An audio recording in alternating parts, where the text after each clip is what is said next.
Perfecto, pues ya estamos, Anabel, ya estamos en vivo.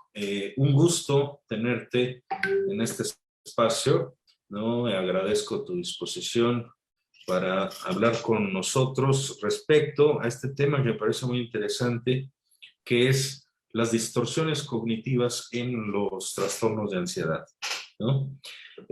Saludo a toda la gente que nos está siguiendo a través de esta transmisión en vivo. Y bueno, les presento a la doctora Anabel Busek.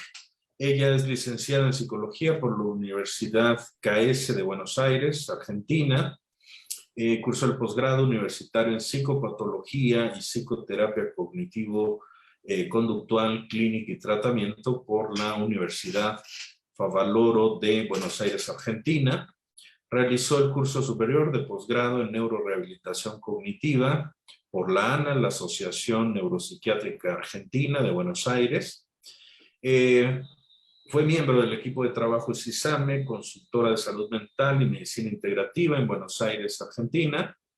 Formó parte del trabajo como psicóloga clínica en consultorios externos y a domicilio en Dharma Clínica, en salud mental en Buenos Aires también.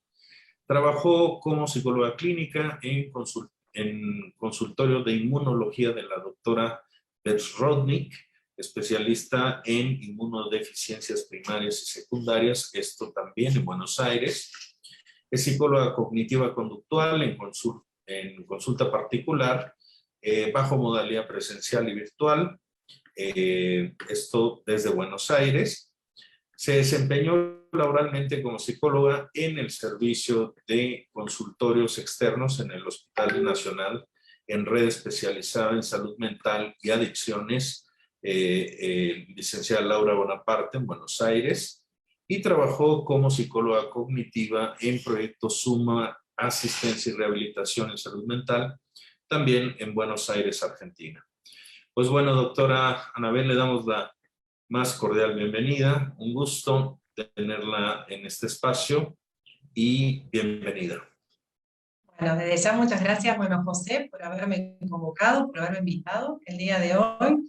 Y la idea un poco no es acercarle en general a la comunidad un poco de información, ¿no? Acerca de la ansiedad, ¿no? Que es un mal, por decirlo de alguna manera, que actualmente se está observando cada vez más, ¿no? En la sociedad. Claro, comentábamos hace un momento antes de iniciar la conversación que durante la pandemia, el confinamiento, ¿no?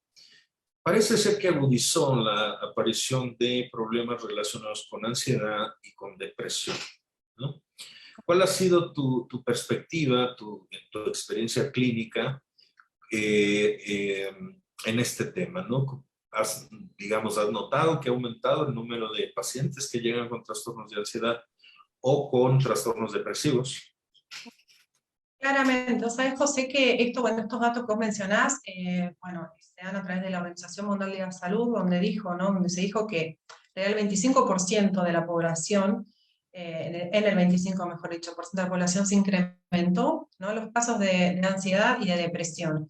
Y lo que se está observando es que cada vez, digamos, más jóvenes acuden justamente a pedir ayuda, ¿no? Es decir, que la población que sufre ansiedad cada vez, digamos, es menor.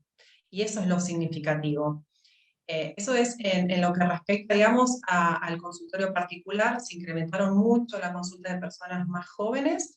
Y por otro lado también se ve que hay un incremento de mujeres, ¿no? Teniendo en cuenta un poco esto de la prevalencia, que prevalece más, digamos, la ansiedad y la depresión en mujeres más que en varones. Y bueno, y reiterando un poco esto, sí, hay muchas más consultas sobre ansiedad, ¿no? Sobre personas que antes se desarrollaban en su vida sin mayores dificultades y que luego del confinamiento y demás comenzaron a sentir mucha más ansiedad, dificultades para salir afuera, para relacionarse. Lo que se ve mucho es esto, ¿no? Las dificultades para vincularse con otros. Y esto se da mucho en los jóvenes de 18, 20 años, que no saben muy bien esto de cómo vincularse y cómo relacionarse con otras personas. Qué interesante, o sea, aparecen síntomas de ansiedad, de depresión y además como una especie de dificultad en el vínculo, ¿no? Una dificultad en esta interacción. Así es. Eh, Qué dato tan interesante. ¿Cómo podemos clasificar, digamos, para el público que nos escucha, a los trastornos de ansiedad? ¿Cómo los clasificamos, ¿no? Para su estudio, para su atención, etcétera? Antes que nada, me parece que por ahí es necesario mencionar lo que es la ansiedad, ¿no? Porque en general en el imaginario social existe una connotación negativa de la ansiedad. Y la realidad es que la ansiedad de base es una emoción sana, ¿no? Es una respuesta en general que es adaptativa, ¿no? Que en general se da en situaciones cuando nos sentimos amenazados o en peligro, ¿no? Es decir, que en situaciones que nos sentimos amenazados o en peligro frente a una situación real o imaginaria, que también puede ser, el organismo comienza a defenderse, ¿sí? Exacto. Y la manera que tenemos de defendernos, digamos, frente a estas situaciones amenazantes, es a través de la ansiedad. O sea que la ansiedad en sí es funcional, nos ayuda, nos pone como en este estado de alerta. Ahora, la manera de responder frente a la ansiedad, digamos, se desarrolla en estas tres variables. Podemos hacer frente a la ansiedad paralizándonos, por ejemplo, huyendo de la situación que nos genera ansiedad o enfrentándonos, ¿sí? Esas serían como las tres vías que toma la ansiedad, ¿no? La respuesta, mejor dicho, que tenemos frente a la ansiedad.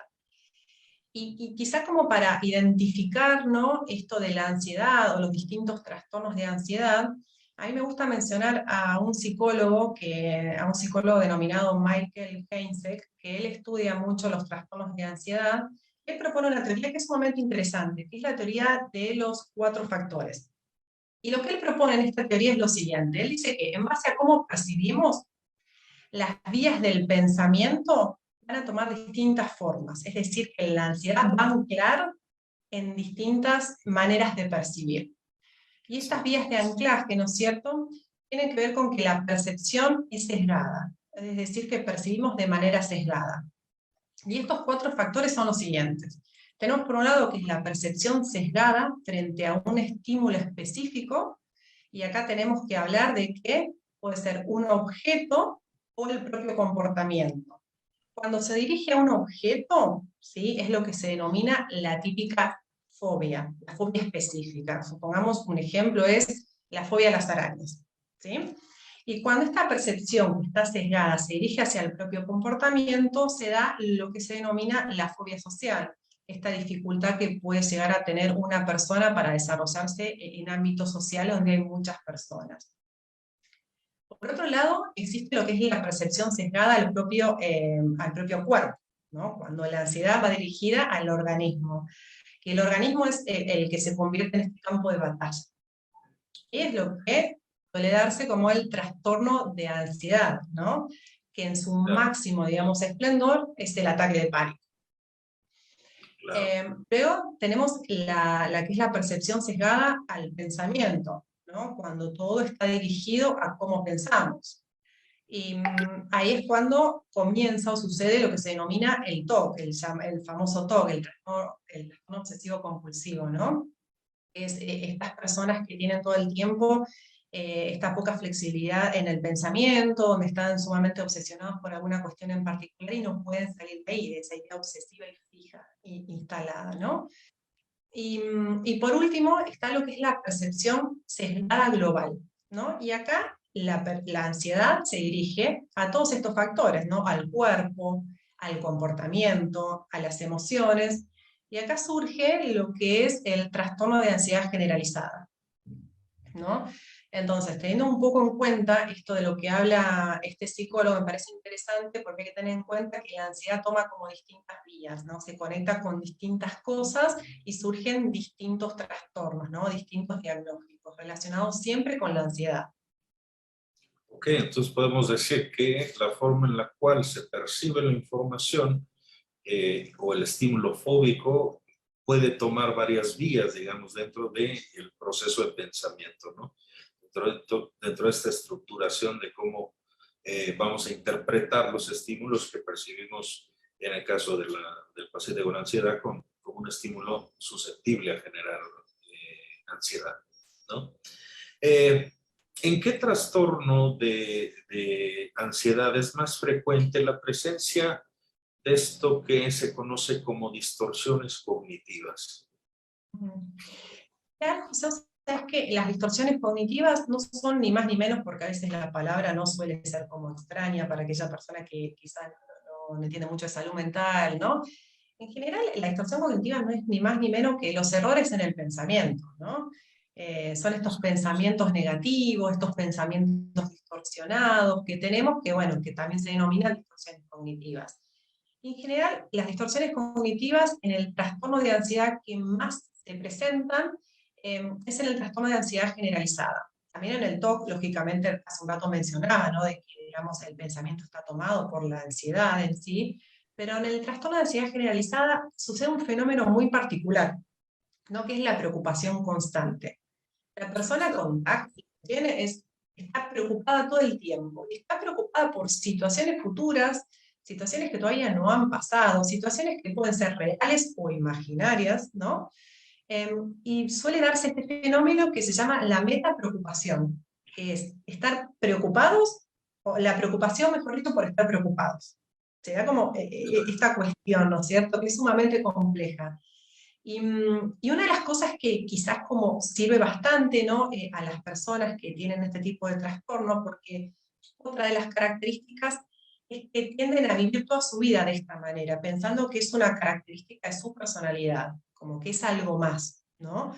Y por ese motivo no suelen consultar o pedir ayuda porque creen que es algo, digamos, que tiene que ver con un rasgo de su personalidad. Claro. Entonces, el TAC, hacer tan complejo, porque en realidad es una preocupación constante por todos estos escenarios catastróficos que la persona tiende a imaginar, eh, se da este fenómeno de las distorsiones cognitivas más que nada, ¿no? Porque son todos estos errores en el pensamiento. No sé si vos por ahí, José, tenés la imagen donde se podían visualizar un poco, ¿no es cierto?, las distorsiones cognitivas, que por ahí nos va a ayudar un poco. Claro que sí, déjame compartirla para Bien. que nos pueda ayudar muchísimo. Es más que nada una imagen didáctica, ¿no? Que eso, justamente, que nos puede ayudar un poco a tener un poco de idea de qué se trata esto de las distorsiones cognitivas. Entre Claro, paréntesis dice Aaron Beck, porque bueno, fue el padre, ¿no es cierto?, de la terapia cognitiva. Para los sí, psicoanalistas fue Freud, para nosotros los terapeutas cognitivos es Aaron Beck. Y estas distorsiones cognitivas que se ven acá en general son las más frecuentes. Hay varias, pero estas son las más frecuentes. Por un lado tenemos esta distorsión que es el catastrofismo, ¿no? Que es esto de imaginar siempre el peor escenario. Es esto lo que hablaba del TAC, ¿cierto?, del trastorno de ansiedad generalizada, que tienden a imaginar siempre que algo terrible va a pasar. Siempre. Son esas personas que están todo el tiempo tensas, pensando esto, ¿no? Que es lo otro malo que va a volver a pasar o que va a pasar nuevamente, ¿no? Por otro lado tenemos lo que es el pensamiento polarizado, ¿no? Que es esta manera de pensar dicotómica, que es o blanco o negro, donde no hay grises, donde no hay matices, es esta opción o la otra, ¿no? Donde hay también poca flexibilidad. El perfeccionismo, por ejemplo, José, se da más que nada en las personas obsesivas, con el trastorno, con un TOC, por ejemplo, ¿no? Porque tienden a tener este pensamiento inflexible, ¿no? De cómo debería ser algo, donde tienden las personas con TOC justamente a utilizar rituales, a tener todo el tiempo, ¿no es cierto?, que estar como corroborando un poco lo que piensan y no dar lugar justamente a flexibilizar un poco el pensamiento, ¿no? claro. Em,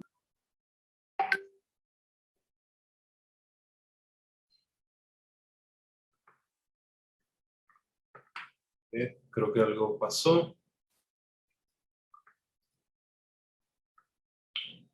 Ay, un momento. Sí, bueno, la doctora Busek, al parecer hubo por ahí una falla en la conexión. Son cosas que suelen pasar, más cuando estamos utilizando medios digitales, y ya está de nuevo.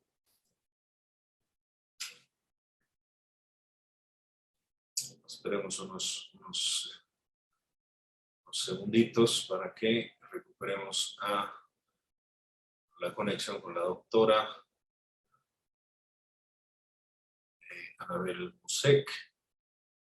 Y bueno, aprovecho el este espacio breve para recordarles que pueden hacer preguntas a través de Facebook, dejarnos sus preguntas y hacérselas llegar a la doctora Usec. Estoy, José, ¿me escuchás? Sí, ya te escuchamos de nuevo, Anabel. Adelante. Un problemita. Hubo. Suelen pasar, no te preocupes. Bien, bueno, volviendo un poco, ¿no? A esto de las distorsiones. Y vamos por esto de esta distorsión cognitiva denominada la culpabilización, ¿no? Esto de tender a buscar siempre un culpable, que el culpable puede ser un otro o puede ser uno mismo, ¿no? La sobregeneralización también es otra distorsión cognitiva que se da en base a que nos pasó una vez una situación y tendemos a generalizar y pensar que siempre nos va a volver a pasar lo mismo, que algo terrible siempre nos va a pasar. La lectura de pensamiento es otra de las distorsiones cognitivas, donde en general se cree saber qué es lo que piensan los demás o por qué se comportan de esta manera, ¿no? Es esto de creer o de pensar que uno puede justamente leer el pensamiento al otro, ¿no? Que es, en cierta manera, ridículo, ¿no? Pero es algo bastante normal, esto de anticiparse y decir, ya sé lo que estás pensando, seguro vas a decir esto o lo otro, ¿no? La personalización también es otra de las distorsiones cognitivas que es muy común, ¿no? De tender a pensar que lo que dicen tiene que ver con uno mismo, se lo están diciendo a uno mismo, aunque no sea dirigido hacia uno, ¿no? Y la negación, por otro lado, es también, es esa tendencia que en general se tiene a veces a negar los problemas o los errores que uno tenga, ¿no? Como a negar absolutamente todo. Y como te mencionaba hace un rato, José, estas son algunas de las distorsiones, son las más generales, pero bueno, lo interesante de esto es entender que son errores del pensamiento, que si uno realmente se pone a pensar en cada una de, ¿no es cierto?, de estos ejemplos que acá se están viendo, son más normales de lo que uno cree, se dan en la vida cotidiana, todo el tiempo. Claro. Ahora, ¿se pueden presentar combinaciones en estas distorsiones cognitivas? O sea, por ejemplo, no sé, que alguien tenga un estilo cognitivo catastrófico, pero también sea perfeccionista, ¿no? O la presencia de puede darse esta presencia de distorsiones cognitivas conjuntas. Sí, sabes, José, que sí, y es más, digamos, normal y esperable de lo que uno cree, porque cuando mismo uno se da cuenta, o siendo uno terapeuta, ¿no? Cuando da un ejercicio que se llama esto de registrar los pensamientos, muchas veces a las personas les cuesta, ¿no? Darse cuenta de qué tipo de distorsión cognitiva es la que tiene, ¿no? Porque una manera de trabajar es esto, intentar como justamente identificar cuál es la distorsión cognitiva que uno tiene. Y en general suele suceder esto, ¿no? Como que cuesta muchas veces identificar cuál es cuál, y a veces se dan en conjunto, porque no pensemos, no nos olvidemos, mejor dicho, que la persona que tiende a preocuparse todo el tiempo, la persona que tiene ansiedad, la ansiedad siempre es como la visión a futuro negativa, no nos olvidemos de eso. Así como la depresión tiene que ver con el pasado y la visión negativa sobre el pasado, la ansiedad es la visión negativa del futuro. Y si hablamos de futuro y si hablamos de distorsiones cognitivas y de visiones justamente negativas, todas estas distorsiones en alguna u otra manera se van a dar en conjunto. Okay. ¿Y qué podemos hacer? Digo, ¿cómo puede una persona que sufre trastorno de ansiedad generalizada identificar este tipo de distorsiones, acudir a un tratamiento particularmente enfocado en la terapia cognitivo-conductual? ¿Cómo se maneja esto, digamos, en términos de tratamiento, ¿no? ¿Cómo manejar y paliar, por decirlo de alguna forma, este tipo de sesgos cognitivos? Vos sabés que, Eduardo, que en general, como te mencionaba hace un ratito, la persona con trastorno de ansiedad generalizada a veces es muy difícil que acuda, ¿no?, a una consulta terapéutica porque muchas veces no identifica que tiene un problema porque cree que es parte no sé, de su manera de ser, de su personalidad. Y cuando a veces suelen acudir a veces quizás por otras cuestiones, ¿no? Y una de las maneras que tiene la terapia cognitiva de trabajar es a través de la psicoeducación, ¿no? Primeramente es esto de educar a la persona, de hablar, de contarle un poco de qué es lo que le está pasando, de ofrecerle las distintas alternativas que tiene de tratamiento, y en base a eso, Las distorsiones cognitivas específicamente se trabajan a través de la reestructuración cognitiva, que es una técnica que está avalada, ¿no es cierto?, científicamente, para justamente identificar y poner a prueba todos estos pensamientos, porque no nos olvidemos que estos son sesgos, ¿no? Son errores que tenemos, son percepciones parciales de la realidad. Entonces, la idea a través de la reestructuración cognitiva es identificar este tipo de pensamientos, ponerlos a pruebas e incorporar pensamientos en realidad que sean más adecuados, que tengan que ver más con la realidad, con una realidad menos sesgada sería. Esto sería para, digamos, los trastornos de ansiedad, donde, digamos, la ansiedad toma más que nada el pensamiento. Cuando hablamos de ansiedad, donde está tomado el cuerpo más que nada, por ejemplo, en un trastorno de ansiedad, como puede ser, estoy pensando en una fobia específica, por ejemplo, lo que se suele hacer es descomponer el tratamiento, es dividirlo, ¿no? Por un lado se trabaja sobre la situación que genera esa ansiedad y sobre todo la sintomatología del cuerpo, porque no nos olvidemos que la ansiedad lo que genera no solamente estas distorsiones a nivel del pensamiento, sino que genera mucha sintomatología a nivel corporal, ¿no? Claro. Las palpitaciones, la sudoración, la hiperventilación, esto de sentir que algo terrible me va a pasar y de que todo pasa a través del cuerpo, ¿no? Entonces, la manera de trabajar sobre eso es a través de la exposición. La exposición también es una técnica que utiliza la terapia cognitiva conductual, que es una exposición que sea de manera gradual en un ambiente controlado. Sí. Es decir, que se expone a la persona a los síntomas. Se genera, por ejemplo, que la persona en la sesión comience a hiperventilar, ¿no? Un ejemplo de eso es para exponer a la persona ante la situación de manera gradual para que de alguna manera vaya grabando nueva información y entienda que no es algo tan grave, que no es que le va a pasar, no es que se va a morir por sentir eso. De esa manera se trabaja, digamos, con la ansiedad cuando está más caracterizada por la sintomatología a nivel corporal, ¿sí? Y cuando hablamos de que la persona que tiene un trastorno de ansiedad está tomado más el pensamiento, se trabaja con la reestructuración cognitiva. Ok.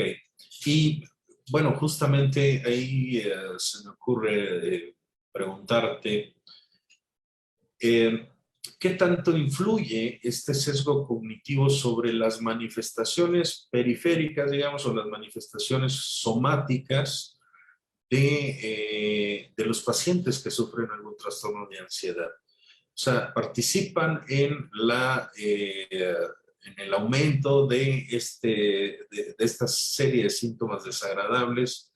Y la pregunta es, ¿la reestructuración cognitiva ayuda a disminuir todas estas manifestaciones somáticas?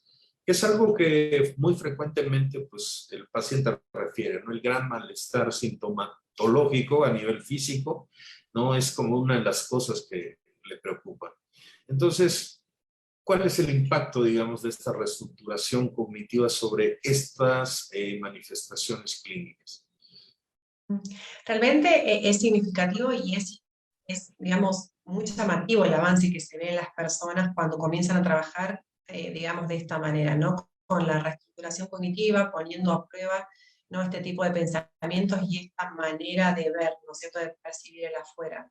Que no nos olvidemos que, digamos, las personas, el ser humano, ¿no?, es un todo.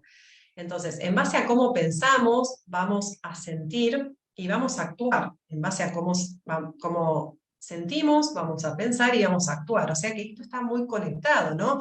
La emoción, el pensamiento y la conducta. Entonces, si logramos como de alguna manera alguna de estas tres cuestiones trabajar y mejorar, automáticamente lo demás también va a mejorar, se va a modificar. Entonces, al trabajar sobre la manera que tenemos de percibir el afuera y demás, es muy probable también que tendamos o se empiece a generar como esa tendencia a no tener tanto temor frente a determinadas situaciones.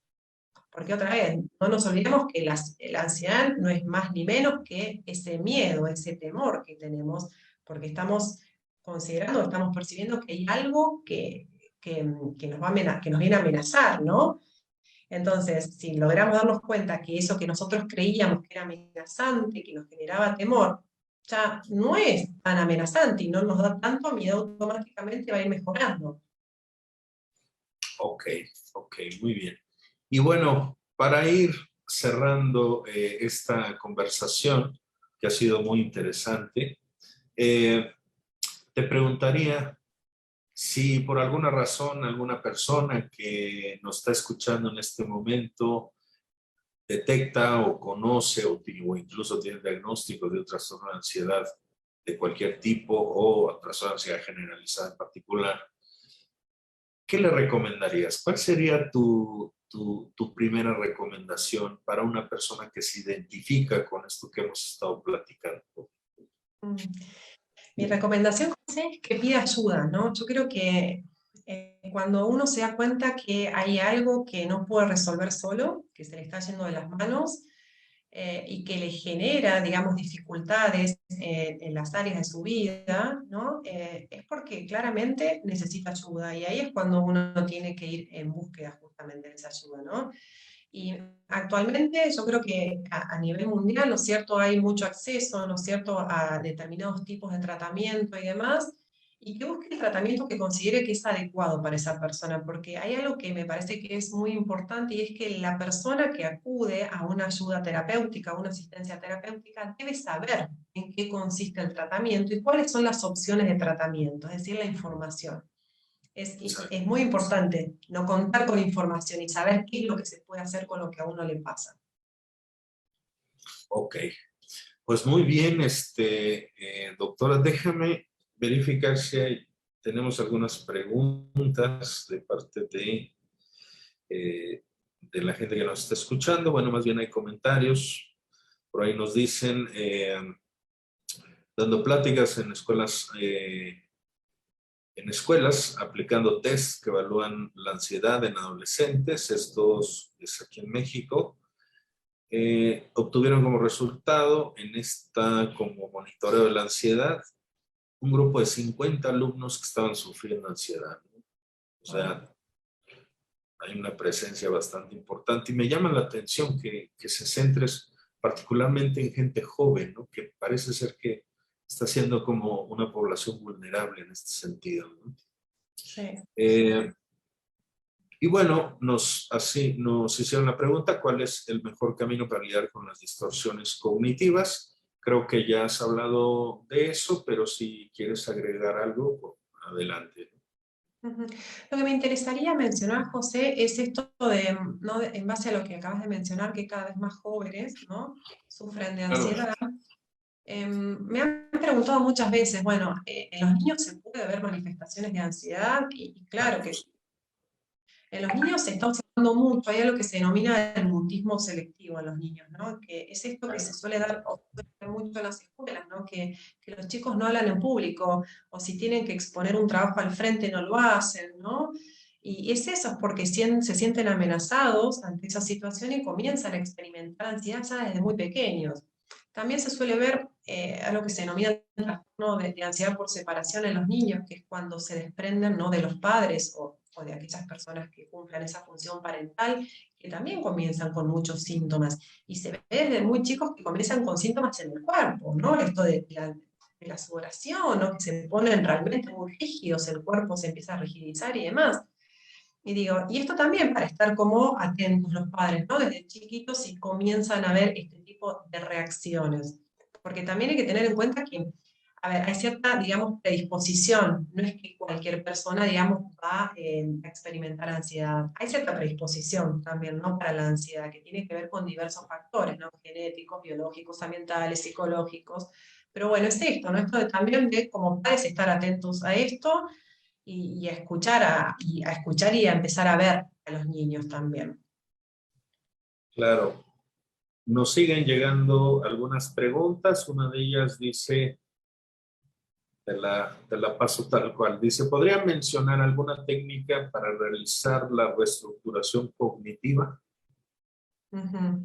Bueno, hay algo, ¿no?, que es cuando una persona, por ejemplo, se siente muy ansiosa, ¿no?, o se siente que no puede resolver una situación. Una de las cosas que ayuda para identificar este tipo de pensamientos es preguntarse qué es lo que está pasando por mi mente en ese momento.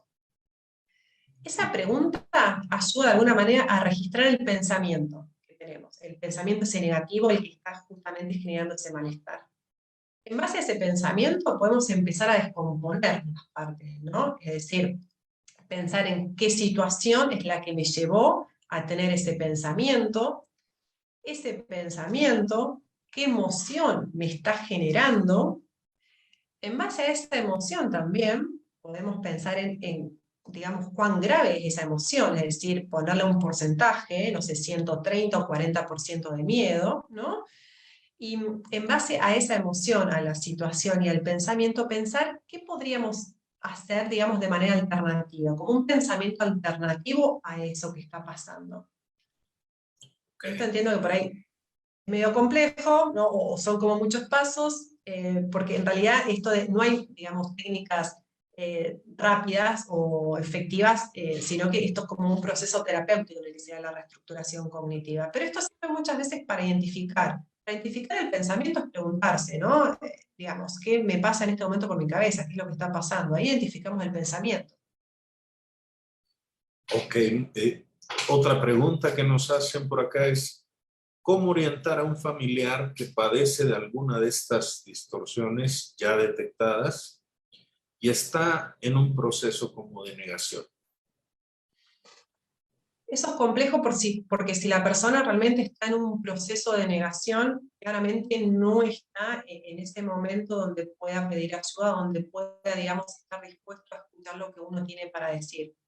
Sabemos que, digamos, los procesos terapéuticos son efectivos cuando la persona, ¿no?, está dispuesta y quiere y tiene ganas de llevar a cabo un proceso terapéutico. Ahora, si alguien de afuera viene a una persona que está teniendo síntomas de ansiedad o tiene este tipo de distorsiones cognitivas, pero a su vez está en plena negación, por más que uno vaya, le hable, intente, ¿no?, hacerlo entrar en razón, la persona no va a entrar en razón. La persona necesita su propio tiempo, que muchas veces no es el tiempo del otro. Y por eso muchas veces para un familiar acompañar a alguien que tiene alguna cuestión, digamos, patológico, mental, es muy difícil porque tenemos que entender que nuestro tiempo no es el tiempo del otro.